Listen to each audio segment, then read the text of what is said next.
할렐루야. 은혜 받으실 말씀 마태복음 2장 1절에서 12절 말씀 드리겠습니다. 마태복음 2장 1절부터 12절 말씀까지.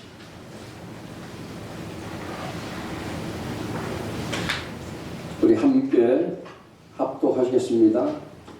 헤롯 왕 때에 예수께서 유대 베들레헴에서 나시니 동방으로부터 박사들이 예루살렘에 이르러 말하되 유대인의 왕으로 나신 이가 어디에 계시니 우리가 동방에서 그의 별을 보고 그에게 경배로 왔노라 하니 헤롯 왕과 온 예루살렘이 듣고 소동한지라 왕이 모든 대제사장과 백성이 서기관들을 모아 그리스도가 어디서 나겠느냐 물으니 이르되 유대 베들레헴에 오니 이는 선자로 이렇게 기록된 바 또 유대 땅 베들레헴아 너는 유대 고을 중에서 가장 작지 아니하도다. 내게서 한 다스린 자가 나와서 내 백성 이스라엘 목자가 되리라 하였습니다. 이에 헤롯이 가만히 박사들을 불러 별이 나타날 때를 자세히 묻고 베들레헴으로 보내며 이르되 가서 아기에 대하여 자세히 알아보고 찾거든 내게 구하여 나도 가서 그에게 경배하게 하라. 박사들이 왕의 말을 듣고 갈새 동방에서 보던 그 별이 문득 앞서 인도하여 가다가 아기 있는 곳 위에 머물러 서 있는지라 그들이 별을 보고 매우 크게 기뻐하더라. 집에 들어가 아기와 그의 어머니 마리아가 함께인 것을 보고 엎드려 아기께 경배하고 보배압을 열어 황금과 유황과 몰약을 예물로 드립니다. 그들은 꿈에 헤롯에게로 돌아가지 말라 지시하심을 받아 다른 길로 고국에 돌아갑니다. 아멘. 우리 한번 전후좌우 옆사람과 한번 인사하시겠습니다. 오늘도 만나서 반갑습니다.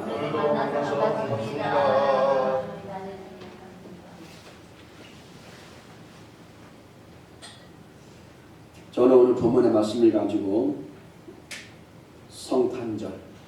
성탄절에 대해서 함께 말씀의 의미를 알고자 합니다. 성탄절은 영어로는 크리스마스라고 얘기합니다. 프랑스어로는 노엘, 독일 말로는 와이나흐텐이라고 얘기합니다. 크리스마스라는 말은 여기 그리스도와 마스라는 것은 예배입니다. 영어로는 예배인데요. 이걸 합쳐진 말입니다. 다시 말씀드리면 크리스마스란 우리를 구원하시려고 예수 그리스도께서 이 땅에 태어나신 날을 축하하고 예배한다는 뜻을 갖고 있습니다. 그러므로 하나님의 자녀들은 예수를 통해서 우리에게 생을 주신 하나님께 감사하며 이 기쁜 소식을 함께 나누고 기뻐하는 날이 성탄절입니다. 그냥 가서 술 먹고 세상적으로 막 즐기고 이런 것이 성탄절이 아니라는 거예요. 그 의미를 우리는 잘 알아야 합니다.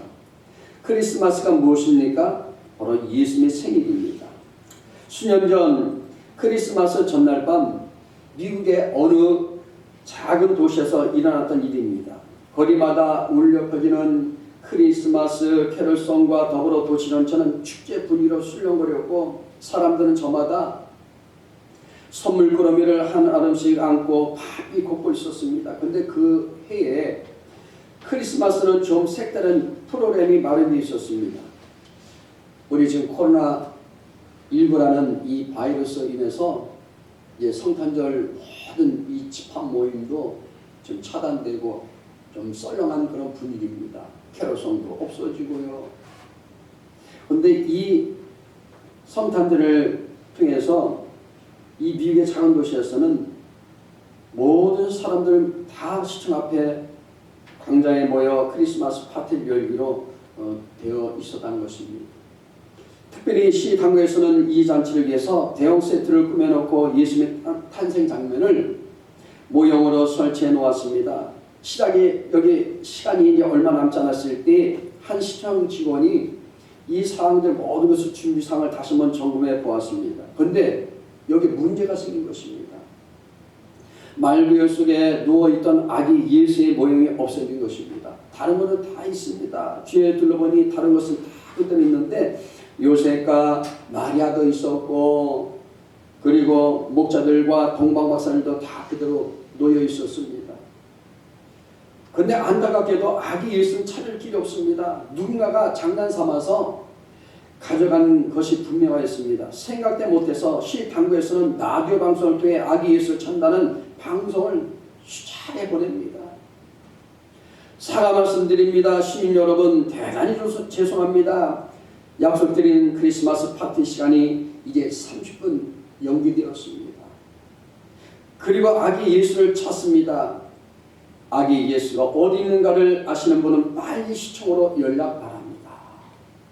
이제 그 지역에 난리가 났습니다. 방송하지요. 이제 30분이 지연되었습니다. 시간은 자꾸 흘러갔지만 그렇다고 아기 예수가 없는 파티를 시작할 수 없는 그런 상황이 되고 말았습니다. 그런데요, 몇 차례 방송을 내보내고 30분쯤 지났을 때였습니다. 모형 세트 그 구석에 아기 예수가 놓여 있었습니다. 누군가가 뒤늦게 가져다 놓은 것입니다. 그제서야 아기 예수의 말구에 눕혀지고 파티가 시작되었습니다. 비록 이 사건은 이렇게 막을 내리고 말았지만 우리에게 중요한 교훈을 남겨주는 이 내용입니다. 그것은 아기 예수가 없이는 그 파티의 의미를 찾을 수도 없을 뿐만 아니라 마찬가지 우리 삶도 예수 모시고 살지 않고서는 참 기쁨을 맛볼 수 없다는 것을 교훈해 주는 말씀입니다. 왜냐하면 예수님은 우리와 함께 계시기 위해서 오신 분이기 때문입니다. 지금은 이제 성령으로 와 계시지만 2000년 전에는 예수님께서 친히 육신의 몸으로 이 땅에 오셔서 3년 반 동안 이스라엘 백성들과 아니 온 세상의 모든 사람들에게 기쁜 소식을 우리에게 전하여 주시기 위해서 오신 줄로 우리는 믿습니다. 우리는 이 시간 본문의 말씀을 통하여 성탄절의 의미를 알아보고자 합니다. 첫 번째는요, 여기 메시아의 탄생과 세 종류의 사람을 우리는 볼 수 있습니다. 하나님의 아들이 세상을 구원하시려고 육신의 옷을 입고 탄생하시는 사상 최대의 사건이 일어날 때 세 종류의 사람이 있었던 것을 찾아볼 수 있습니다. 첫 번째는 제사장과 율법학자들입니다. 이들은 성경 예언의 정통성이 있어서 헤롯이 유대인의 왕으로 탄생될 장소가 어디냐 묻는 말에 유대 땅 베들레헴이라고 정확히 대답하면서 그들은 그것을 말했지만은 그러나 주님을 찾으려고도 하지 않고 경배하려고도 하지 않았다는 사실입니다.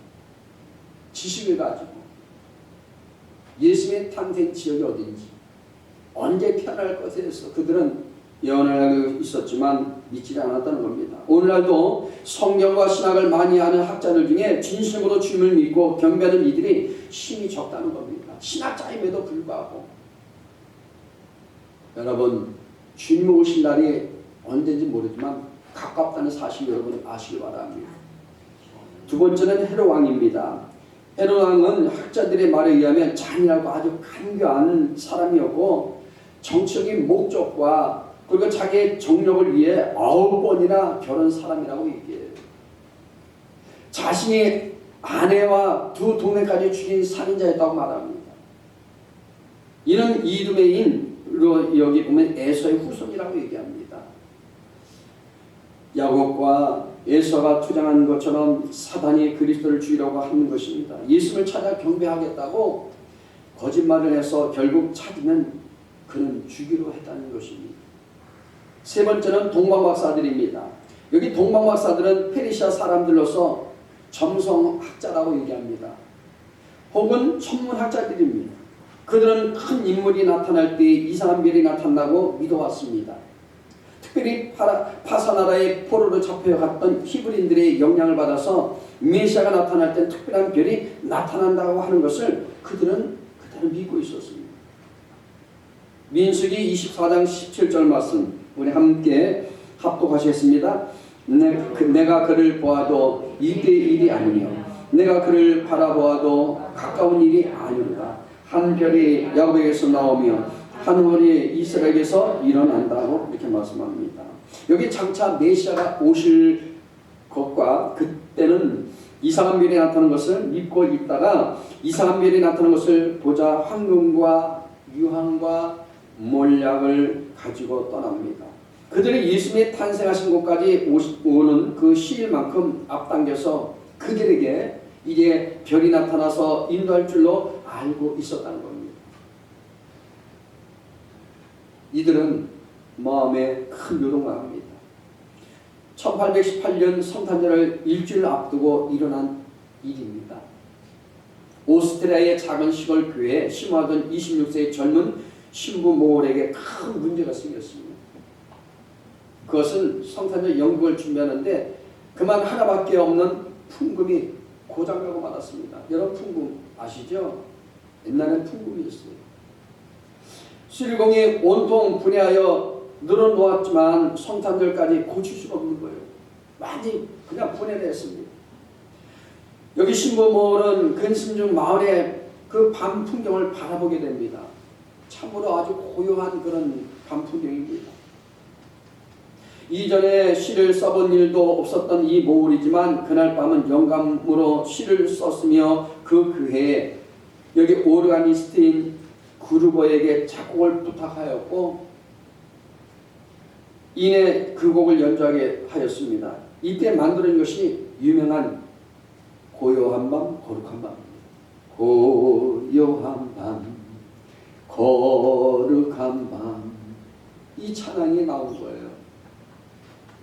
이 노래는 오늘날 성탄절에 가장 많이 애청하는 성탄곡이 되었습니다. 지금은 가게들마다 또 교회에서 바깥으로 성탄절 캐럴송을 틀어주고 싶어도 틀 수 없는 거예요. 요즘에는 저작권에 입에된다해서 벌금을 맞습니다.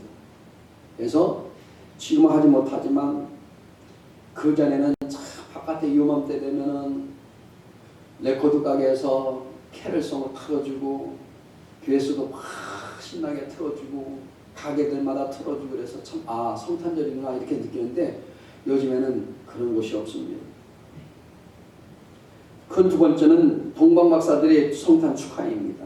이들은 사막을 지나고 강을 건너고 여러 날 후에 예루살렘에 도착하여 이 위대한 구세주가 나타난 일에 대하여 더 잘 알아보고자 왕궁에 들어가게 됩니다. 유대인의 왕으로 나신 이가 어디 계시뇨? 여기 마태복음 2장 2절에 나옵니다. 어디 있느냐 하는 거예요. 질문합니다. 물었을 때 헤롯 왕과 모든 사람들이 깜짝 놀랍니다. 헤롯이 성경학자들을 불러 메시아가 탄생된 장소가 어디냐고 물을 때에 정확하게 여기 말하면 미가서 5장 2절을 찾아서 베들레헴이라고 대답합니다. 자, 거기 보면 이렇게 말합니다.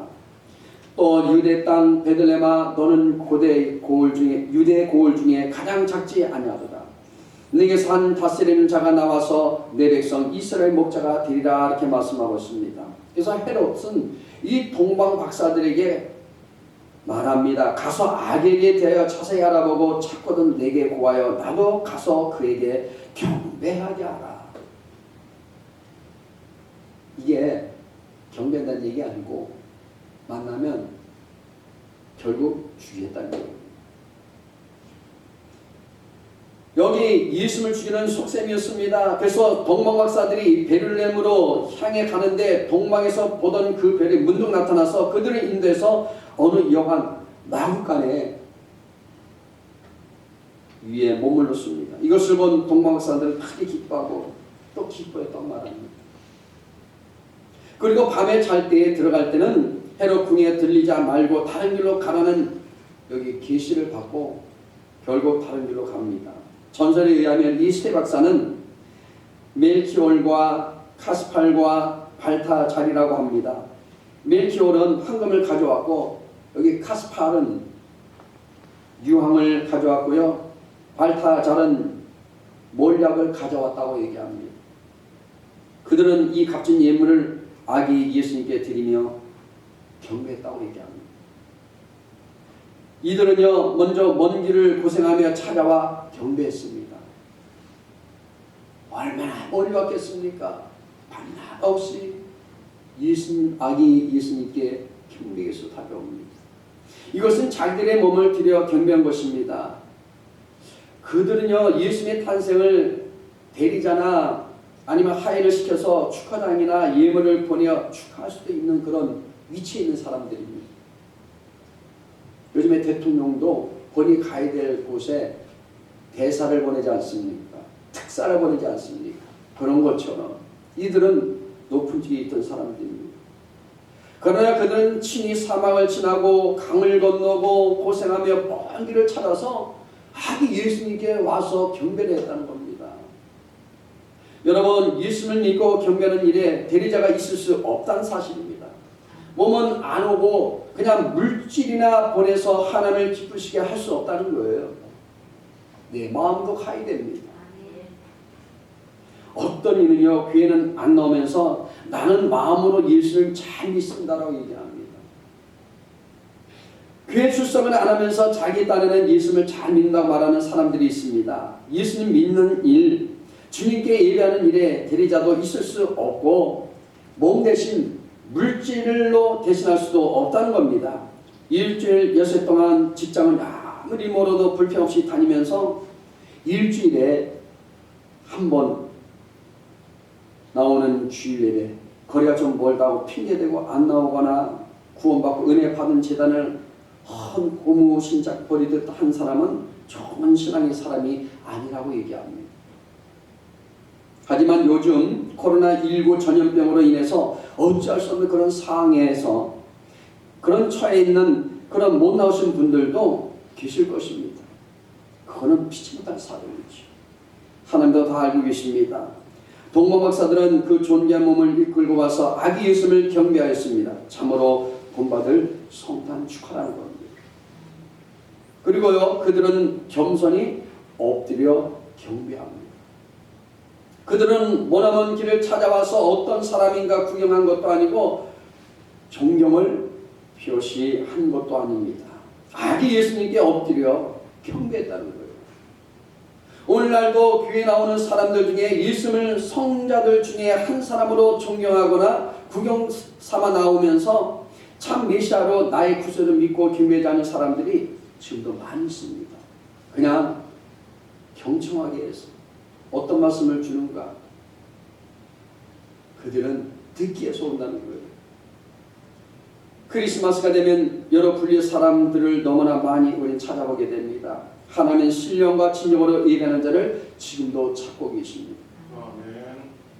그 다음에는요, 값진 예물을 드렸다는 겁니다. 이 동방 박사들이 갖다 드린 예물, 황금과 유황과 몰약은요, 모두 값지고 진귀한 예물들이었습니다. 이 물질은 예수님의 피난사리에 무척 아마 요긴하게 쓰여지게 되었을 것입니다. 예수님이 탄생하신 지 며칠 안 돼서 동방박사들이 돌아오지 않자 헤롯 왕은 어떻게 했냐? 속은 줄 알고 2살 이하의 모든 아기들은 다 잡아 죽이라는 명령을 내렸습니다. 그것을 피하라는 천사의 지시를 받은 요셉은요, 마리아와 예수님을 데리고 애국으로 피난 갔는데 무엇을 가지고 살았겠습니까? 아마도 동방사들이 예물을 팔아 피난 생활을 무사히 마치게 되었을 것입니다. 오늘날도 우리의 귀한 것은 하나님께 드릴 때에 그것으로 복음이 온 세상에 전파되고 더 많은 영혼들이 구원을 받게 되는 줄로 믿습니다. 특히 여기 황금은요, 왕을 의미하죠. 유황은 바로 제사장들이 사용하는 것이고 몰약은 죽은 사람에게 바르는 것으로 희생을 의미해 줍니다. 이것은 또한 만왕의 왕이시며 영원한 제사장이 되시고 우리 대속 제물이 되신 예수 그리스도를 나타내는 예물이기도 합니다. 동시에 우리 인간편에서 볼 때 황금은 믿음 말해줍니다. 바로 유황은 뭐냐? 기도입니다. 몰약은 뭐냐? 희생을 의미합니다. 우리는요, 믿음이 있어야 되고 그 다음에 기도 생활이 필요하고 서로 우리가 희생할 수 있는 그런 마음이 있을 때 교회는 아름답게 이루어질 줄 믿습니다. 베드로전서 1장 7절 말씀 우리 함께 합독하시겠습니다. 너의 믿음의 시련이 불러 연단하여도 없어질 금보다 더 귀하여 예수 그리스도에 나타나실 때에 칭찬과 영광과 존귀를 얻게 하려 함이라. 이렇게 말씀하신 대로 황금은 변하지 않는 믿음을 의미합니다. 여러분, 순금은요 변하지 않아요. 24번 뜨거운 곳에 들어갔다 나왔다 불순물이 제거되기 때문에. 그래서 가장 순금은 비쌉니다. 시편 141편 2절에도 이렇게 말합니다. 나의 기도가 주 앞에 분향함과 같이 되며 라고 말씀하고 있습니다. 기도가 없으면요 우리는 모든 죄의 냄새와 사망의 냄새를 제거할 수 없다는 겁니다. 몰약은 죽은 사람에게 바르는 것으로 희생과 헌신을 의미해줍니다. 우리가 하나님께 참된 예배를 드리고 주님 기뻐하시는 신앙생활을 하려면 믿음과 기도와 희생이 늘 있어야 된다는 것입니다. 그 어느 것 하나라도 빠지면 참된 성도의 생활을 할 수가 없습니다. 우리가 늘 영적으로 늘 충만해지고 그래 할 때 우리 모든 범사마다 늘 감사로 살아갈 줄을 믿습니다. 또한 이러한 믿음의 사람들은 동방박사들에게 다른 길로 가도록 지시한 것처럼 하나님은 믿음과 기도와 희생을 드리는 성도들에게 다른 사람들이 모르는 생명의 길, 축복의 길로 인도하신 줄로 믿으시기 바랍니다. 그 다음에 동방박사들의 실수입니다. 이렇게 훌륭한 동방박사들이라도 무의식 중에 실수한 일 한 가지가 있다는 거예요. 여러분, 사람이 살아가면서 완벽한 사람은 없습니다. 목사도 실수할 수도 있고요. 우리 중직들도 실수할 수 있고 우리 청년들도 실수할 수 있습니다. 그들이 이상한 별을 보고 길을 떠났으면 끝까지 별만 바라보고 따라가야 하는데 사람인 이 헤롯 왕에게 물어보려고 예루살렘에 들어가 인간의 조언을 받으려 하였기 때문에 베들레헴의 수많은 어린 아이들이 살육당하게 된 것입니다. 그 어린 아이들이 사실은 첫 번째 순교자들입니다. 우리가 새벽별 대신 예수 믿고 따를 때에 인간의 생활하다가 잘못된 길로 우리가 들어가 자신과 남에게 크게 여기 크나큰 손해를 끼칠 수가 있다는 겁니다. 믿음의 주여 또 온전케 하신 이 예수만 우리는 똑바로 바라보고 나가야 될 줄은 믿습니다. 그 길이 우리가 살 길이래요. 영혼이 잘 되고 범사가 잘 되며 강건한 축복이 임할 줄로 믿습니다. 여러분, 우리 일본에 잘합니다. 일본은요 우상의 나라입니다. 800만원 우상을 섬기고 있습니다. 일본의 각 지역마다 서로 다른 수많은 신들이 존재합니다. 같은 동네에서도 서로 다른 신들을 모시는 사당들이 여러 개 지어져 있으며 국민의 대부분이 역시 하나 이상의 종교를 그들은 믿고 있습니다. 문화를 연구하는 학자들은 이러한 일본의 종교적 특성 때문에 신들의 나라라고 지금도 부르고 있습니다. 아주 희한한 나라입니다. 이렇게 여러 가지 신들을 만들고 숭배하기를 좋아하는 탓에 한때는 천황조차 신tuk화를 해 떠받들었습니다. 일제시대 때 우리 국민들에게 천황을 신처럼 그들은 섬기게 만듭니다. 그러나 이런 일본도 해마다 성탄이 되면 그 어느 기독교 국가 못지않게 화려한 준비를 펼치고 있다는 거예요. 하나님만을 믿을 것을 강조하기 때문에 기독교는 일본에서 인기가 없어 그의 모습을 찾아보기가 힘든 편이지만 성탄절에는 여기 상정가가 들어선 것은 어디서나 캐롤성이 흘러나오고 트리가 거리를 가득 채우고 있다는 거예요. 나중에 여러분 코로나 다 지나가고 이제 성탄절 딱 시리즈 되면은 한번 여러분들이 일본에 한번 가보십시오. 제 말이 틀린다. 거기서도요 성탄 트리가 다 장식되어 있고 캐롤성이 울려 퍼진다는 거예요. 못 떨어진 조명들이 온 도시를 수놓고 일본의 모든 사람들은 이렇게 성탄절을 맞이하고 또 보냅니다. 그러나 아무리 화려하고 즐거운 크리스마스 하더라도 이런 성탄절은 아무런 의미가 없다는 겁니다. 성탄절의 중심이신 예수님이었고 또 예수님이 왜 이 땅에 오셔야 하였는지에 대해서 이해가 없기 때문입니다. 그러나 저와 여러분들은 이 땅에 예수님께서 오신 사건, 이 땅에 오셔서 하신 일에 대해서 우리는 그 의미를 잘 알고 있습니다. 그러므로 우리는 비록 일본뿐만 아니죠. 기독교를 믿고 있는 신앙이라고 해도 마음속에 있음을 위한 감사와 기쁨의 마음이 없이 세상의 분위기에 휩쓸려 지낸다면 마찬가지로 무의미한 크리스마스를 보내고 있는 것입니다. 여러분, 의미 있는 크리스마스를 보내시기 바랍니다. 예수님께서 이 땅에 오신 이유, 예수님께서 이 땅에서 죽으신 이유, 그리고 나를 구원하신 그 사건을 잊지 않길 바랍니다. 성탄의 진정한 의미를 놓쳐서는 안 됩니다. 우리가 성탄을 기뻐하고 기념해야만 하는 이유를 우리는 늘 생각하시기 바랍니다. 성탄절의 중심을 찾으시기 바랍니다. 아멘. 지금 많은 크리스찬들이 성탄절의 중심을 잃었습니다. 그냥 즐기고 그냥 모든 세상 것을 탐하며 살아가는 그런 지금 현실 가운데 같이 휩쓸려 살아가는 그런 크리스찬들이 많이 있다는 겁니다. 오늘 우리는 뜻깊은 성탄절을 5일 후면 맞이할 텐데요. 무엇보다도 성탄의 주인공 되신 예수 그리스도를 만나시기 바랍니다. 아멘. 아까 우리 찬양했잖아요.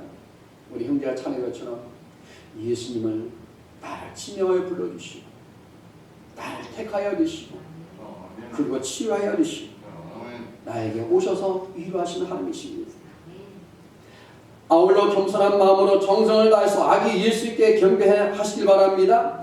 그리고 이제는 과거의 옛사람을 완전히 벗어버리고 오직 하나님께서 인도해 주시는 그 길, 생명의 길, 축복의 길로 나아가는 우리 모두가 되시길 주님의 이름으로 축원드립니다. 아멘.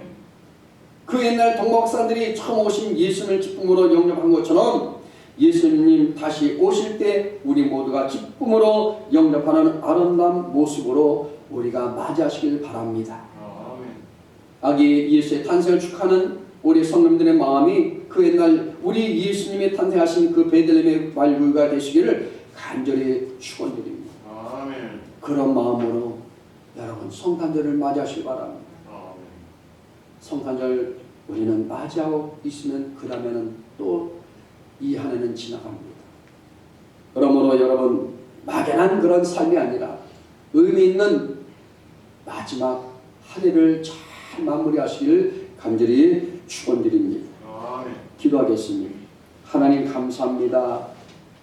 이 땅에 우리를 구원하시기 위해서 오신 예수님 탄생을 다시 한번 우리가 의미를 알게 되었습니다.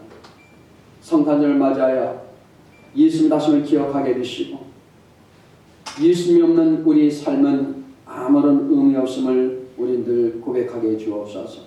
내 마음 가운데 임재하여 주시고 우리 모든 믿음의 성도들 마음마다 임재하여 주셔서 우리 영혼이 날마다 더 뜨거운 사랑과 은총 가운데 살아갈 수 있도록 늘 하나님께서 붙잡아 주시고 성령으로 늘 충만히 채워 주옵소서. 예수 이름으로 기도드리옵나이다.